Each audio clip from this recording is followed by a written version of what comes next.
Selamat siang pemirsa, saya Kina Sution kembali hadir menemani Anda dalam Sumut hari ini siang. Siang ini kami telah merangkum sejumlah informasi terkini diantaranya. Tabrak truk, 3 orang penumpang mobil pickup tewas. Hasil swab negatif, makam pasien reaktif rapid test dibongkar. Mahasiswa di Nias Utara demo Bupati tuntut peduli mengurus Akmira. Selain cuplikan berita tadi, kami juga akan menghadirkan beragam informasi lainnya. Pemirsa, kita jelang Sumut hari ini siang selengkapnya.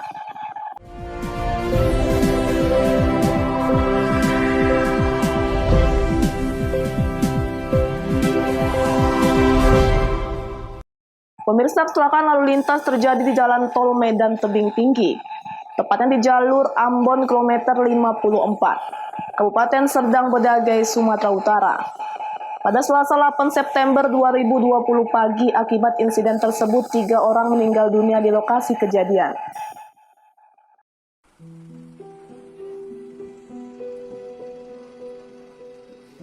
Inilah video amatir warga saat insiden kecelakaan lalu lintas antara mobil pickup dengan truk tronton yang terjadi di Jalan Tol Medan Tebing Tinggi. Dalam video tersebut terlihat bagian depan mobil pickup terjepit di bagian belakang truk. Petugas jasa marga pun melakukan evakuasi ketiga korban yang terjepit. Ketiga korban meninggal dunia di lokasi kejadian, di antaranya Tohom Tadeus Lubis, 37 tahun, pengemudi mobil pickup, warga Kecamatan Marihat, Kota Pematang Siantar. Sementara 2 orang lainnya adalah Daniel Lubis, 20 tahun, warga Kecamatan Tembung, Deli Serdang, dan Roy Bobi Saputra, 22 tahun, warga Kecamatan Marihat, Kota Pematang Siantar. Keduanya merupakan penumpang mobil pick-up. Ketiga jasad korban yang sempat terjepit selanjutnya langsung dievakuasi dan dibawa ke Rumah Sakit Triada Pasar Bengkel Kecamatan Perbaungan. Mobil pick-up dengan nomor polisi BK8983WO yang dikemudikan Tohom Tadeus Lubis datang dari arah Medan menuju Tebing Tinggi. Diduga karena kurang berhati-hati dan tidak dapat mengatur jarak, sehingga mobil korban menabrak bagian belakang truk tronton Trado dengan nomor polisi BK8606XT yang berada di jalur yang sama. 4 pagi di kilometer 54 Medan Tebing Tinggi.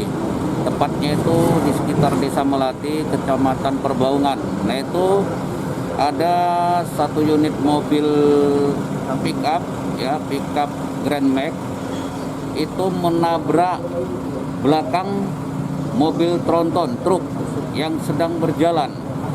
Nah, ditabrak dari belakang sehingga mobil pickupnya ini lengket, tertarik oleh tronton.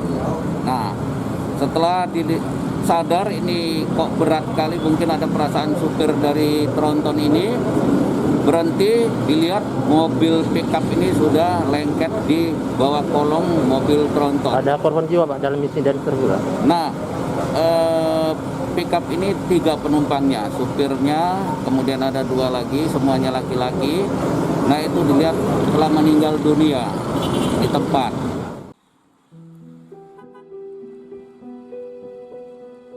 Saat ini kasus kecelakaan ini sudah ditangani Satlantas Polres Serdang Bedagai. Sedangkan kedua kendaraan yang terlibat sudah diamankan di Pos Lakalantas C Sejengi, Polres Serdang Bedagai. Abdul Malik melaporkan untuk Evarina TV. Sementara itu pemirsa, Satuan Narkoba Polres Labuan Batu kembali meringkus 3 orang pengedar sabu di 3 lokasi berbeda. Dari tangan tersangka, petugas mengamankan sabu seberat 100,26 gram, uang tunai senilai Rp2.800.000 hasil penjualan dan beberapa lembar kwitansi transaksi narkoba.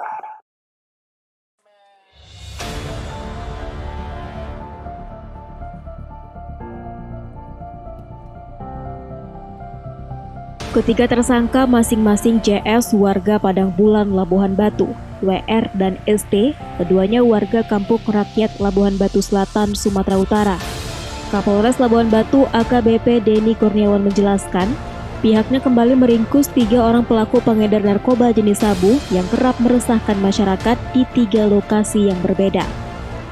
Dari tangan para pengedar ini, petugas berhasil menyita sabu seberat 100,26 gram, uang tunai dan beberapa kwitansi transaksi penjualan narkotika.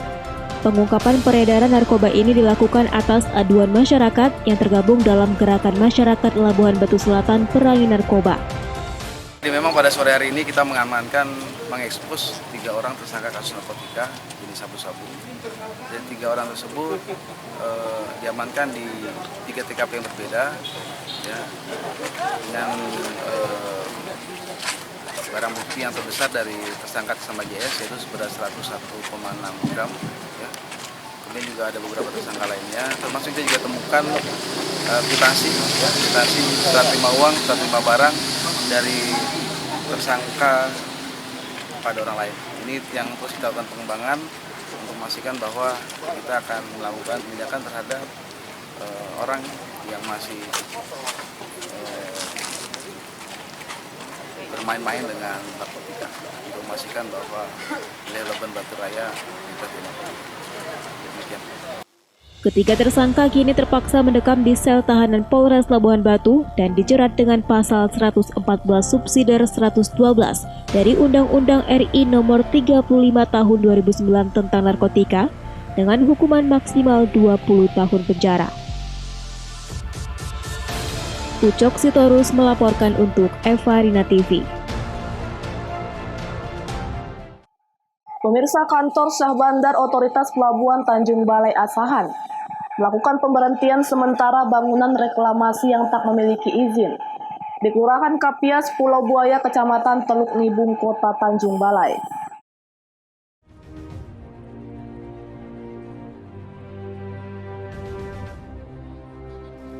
Kantor Syah Bandar Otoritas Pelabuhan Tanjung Balai Asahan melakukan sidak pembangunan reklamasi tanpa izin pemerintah Kota Tanjung Balai, Sumatera Utara. Bangunan ini dikhawatirkan akan menyebabkan penyempitan aliran Sungai Asahan. Dalam sidak tersebut, petugas langsung menempelkan di dinding bangunan surat pemberhentian kegiatan pembangunan daerah aliran Sungai Tanjung Balai, Sumatera Utara dikarenakan Kota Tanjung Balai rawan akan banjir.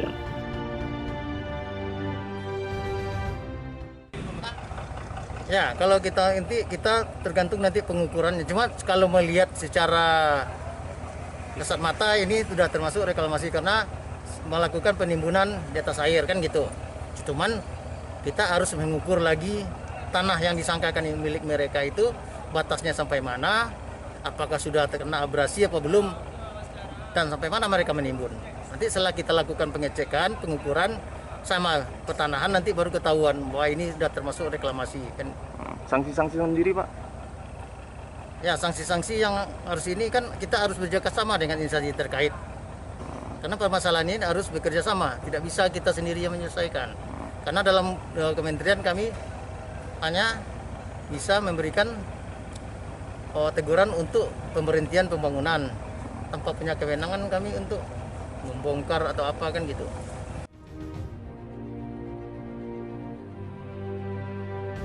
Pemerintah Tanjung Balai dan instansi terkait akan terus menata kembali tempat-tempat usaha dan gudang-gudang yang dibangun di daerah aliran sungai di Kota Tanjung Balai, Sumatera Utara. Wanda Pratama melaporkan untuk Evarina TV. Hasil swab negatif makam pasien rapid test dibongkar. Beritanya akan hadir sesaat lagi.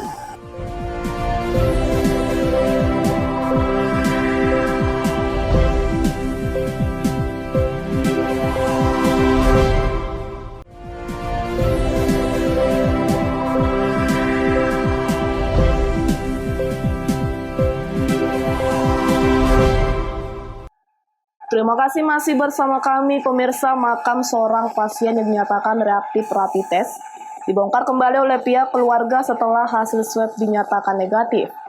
Hal ini terjadi di Desa Meat, Kecamatan Tampahan, Kabupaten Toba, Sumatera Utara.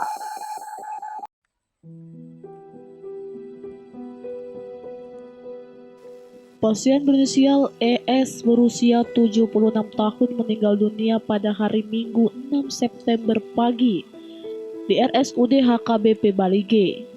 Sebelumnya ES telah menjalani perawatan karena keluhan asam lambung dan jantung di rumah sakit tersebut selama 7 hari. ES kemudian dimakamkan pada Minggu sore sesuai protokoler kesehatan karena hasil rapid test dinyatakan reaktif. Pihak keluarga sempat protes karena merasa penanganan ES terlalu berlebihan. Awalnya pihak keluarga meminta ES dimakamkan di pemakaman keluarga yang dibangun dengan beton. Namun petugas kesehatan menolak dan menyebut jika pasien harus dimakamkan di dalam tanah. Senin 7 September hasil swab ES dikeluarkan oleh RSUD Tarutung dan dinyatakan negatif. Atas hasil swab tersebut, pihak keluarga akhirnya membongkar kembali kuburan ES dan memindahkannya ke makam keluarga. Sementara adat untuk meninggalnya ES akan digelar pada Kamis 10 September mendatang.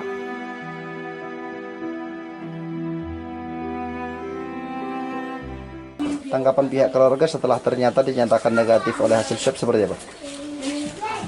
Tanggapan keluarga ya sangat menyesal sekali karena petugas yang menangani mama itu sejak awal sampai mau penguburan itu kayaknya terlalu overacting ya. Sangat kami nggak bisa terima perlakuan itu. Ya benar kalau memang ini adalah protokol dari pusat ya, tapi di lapangan sepertinya itu terlalu berlebihan karena ternyata mama saya bukan COVID ya, bukan positif, hanya reaktif saja. Jadi keluarga kami sangat keberatan. Pihak keluarga sendiri setelah dinyatakan negatif kemudian melakukan proses pemakaman ulang atau seperti apa itu kemarin ceritanya? Ya karena memang orang tua kami sudah berusia lanjut dan kita ini sudah disebut sahur matua karena sudah punya cucu dari cucu.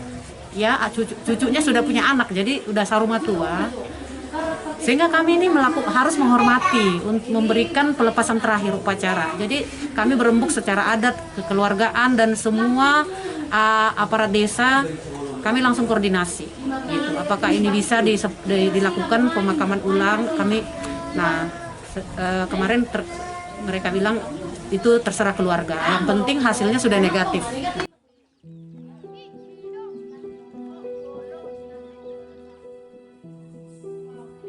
Pihak keluarga merasa kecewa terhadap pelayanan kesehatan yang dinilai lambat, sebab hasil swab terhadap ES baru keluar setelah menjalani perawatan selama 7 hari. Alex Jetro Syagian melaporkan untuk Eva Rina TV.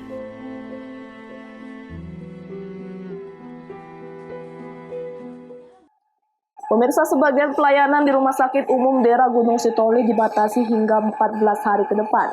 Untuk sementara ini hanya melayani pasien emergensi melalui IGD. Hal itu dilakukan akibat sejumlah staf manajemen, perawat, dan dokter sebanyak 19 orang positif COVID-19 dan sedang menjalani karantina mandiri.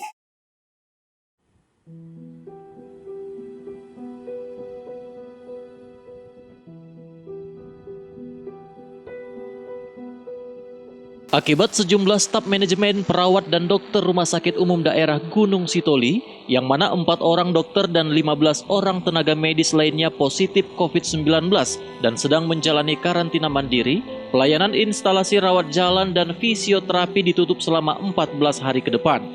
Bupati Nias Sokiatullah Lauli menjelaskan, di Rumah Sakit Umum Daerah Gunung Sitoli saat ini, pelayanan tetap berjalan dengan hanya melayani pasien emergensi melalui instalasi gawat darurat atau IGD, kamar bersalin, dan instalasi hemodialisis. Khusus pelayanan kamar operasi hanya operasi emergensi dan pelayanan hemodialisis tetap berjalan seperti biasanya dengan mengikuti protokol kesehatan. Sementara pelayanan instalasi radiologi dan instalasi laboratorium klinik terpadu tetap dibuka hanya khusus pelayanan emergensi. Kabupaten Nias sendiri itu ada 4 orang. Nah, terus kota Gunung Sitoli yaitu 46 orang. Ya, dan Nias Utara 9 orang dan Nias Barat itu 2 orang. Itu sementara dulu terpaksa tidak bisa dilayani di sana. Tapi kalau sudah memang ini sekali parah, ya itu bisa ke IGD. Sokiatullah Lauli menghimbau seluruh masyarakat Kepulauan Nias untuk mematuhi protokol kesehatan dalam upaya memutus rantai penyebaran COVID-19. Haugo Manozega melaporkan untuk Evarina TV.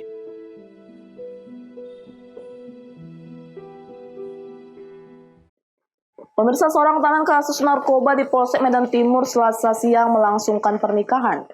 Acara pernikahan berlangsung di Aula Reskrim Polsek Medan Timur.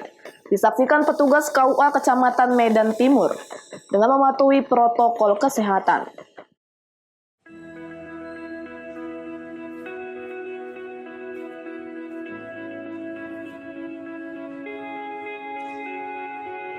Kebahagiaan terpancar di wajah Wahyudi, salah seorang tahanan Polsek Medan Timur, dan wanita idamannya Zunila Lase saat penghulu dengan disaksikan petugas KUA Medan Timur serta Kapolsek Medan Timur Kompol M. Arifin menyatakan pernikahan keduanya sah.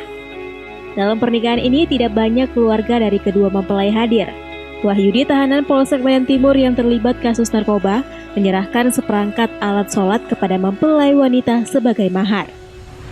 Kapolsek Medan Timur Kompol M. Arifin mengatakan pernikahan tahanan dan istrinya berlangsung sederhana, hanya disaksikan keluarga dan petugas KUA, penghuni dan personel Polsek Medan Timur. Arifin mengatakan sudah kedua kalinya menikahkan tahanan Polsek Medan Timur dan menjadi saksi. Pernikahan ini dilakukan dengan mematuhi protokol kesehatan. Kedua mempelai dan wali serta saksi yang hadir mengenakan masker, sarung tangan, serta menjaga jarak. Acaranya kita laksanakan acara pernikahan antara tahanan kita kepada pihak mempelai wanita yang dilaksanakan di aula kita tadi. Terlibat kasus narkoba pada tanggal bulan yang lalu. Bang, untuk di Polsek Medan Timur kita sudah 2 kali melaksanakan pernikahan seperti ini. Kita meminjamkan tempat kepada mempelainya. Wahyu Pratama melaporkan untuk Evarina TV. Pemirsa, Sumut hari ini akan kembali dengan informasi menarik lainnya. Tetaplah bersama kami.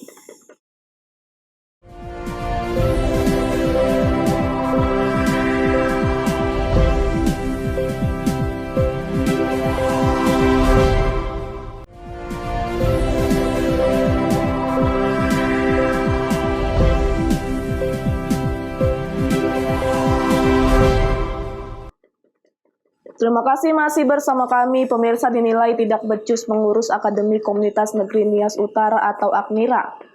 Ratusan mahasiswa melakukan aksi demo di halaman kantor Bupati Nias Utara.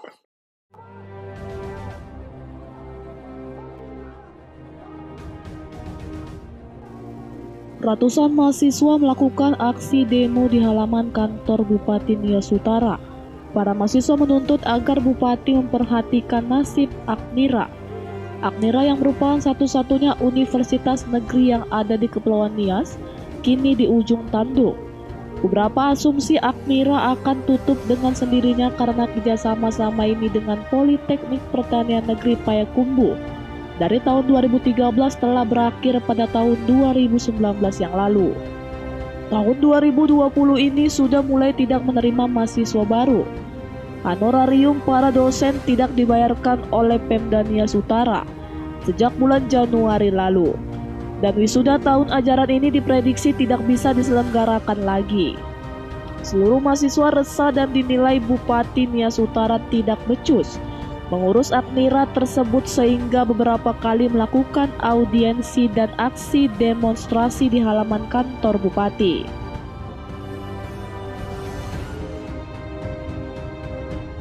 Tuntutan kita udah kita sampaikan secara tertulis dalam bentuk hitam putih. Jadi secara bentuk yang utama tuntutan kami yaitu PSDKU harus jadi. Jadi yang kami dengar hari ini hanya penjelasan. Jadi untuk menunggu jawaban itu kita akan menunggu sampai Pak Bupati ada di sini. Jadi proses menjadikan Admira itu menjadi PSDK busuk sedang berjalan. Ya, sedang berjalan walaupun sampai saat ini masih belum menemui atau menemukan titik temunya. Ya, dan Pak Bupati sedang berusaha agar program ini bisa berjalan.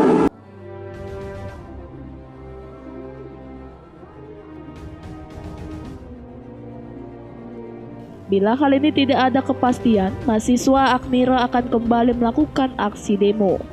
Haugumano Zega melaporkan untuk Evarina TV.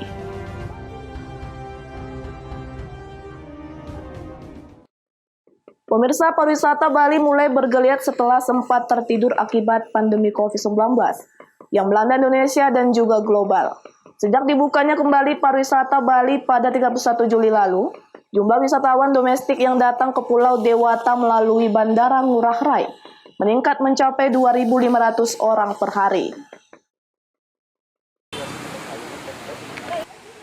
Kepala Dinas Pariwisata Provinsi Bali Putu Astawa Selasa 8 September mengatakan, sejak dibukanya gelombang pariwisata untuk wisatawan domestik di Nusantara, setiap hari jumlah kunjungan wisatawan domestik yang datang ke Bali melalui Bandara Ngurah Rai tercatat sebanyak 2.500 orang. Jumlah kunjungan wisatawan domestik tersebut meningkat dibandingkan sebelum pembukaan pariwisata pada 31 Juli lalu, yaitu kunjungan perharinya hanya mencapai 900 orang. Peningkatan ini bisa berdampak baik bagi dunia pariwisata Bali yang terpuruk akibat pandemi COVID-19. Setelah tanggal 31 Juli sampai dengan sekarang, sudah mulai menunjukkan peningkatan sampai dengan 2.500 pengunjung setiap harinya. Ini data ini kami peroleh dari data di Angkasa Pura 1 ya, Bandara Ngurah Rai. Dan ini menunjukkan suatu pergerakan perekonomian di Bali yang selama ini memang sangat tergantung dari sektor pariwisata. Kadis Pariwisata menambahkan, pembukaan pariwisata Bali untuk memberikan kepercayaan wisatawan, Bali aman dikunjungi karena COVID-19 sudah terkendali. Semua tempat wisata yang telah dibuka sudah memiliki standar protokol kesehatan sesuai aturan dari pemerintah. Dari Denpasar, Bali, Pande Yuda, Kantor Berita Antara mewartakan. Pemirsa, informasi tadi sekaligus mengakhiri pertemuan kita dalam Sumut hari ini siang. Saya Kina Sutian mewakili kerabat kerja yang bertugas pamit undur diri dari hadapan Anda. Terima kasih atas kebersamaannya dan sampai jumpa.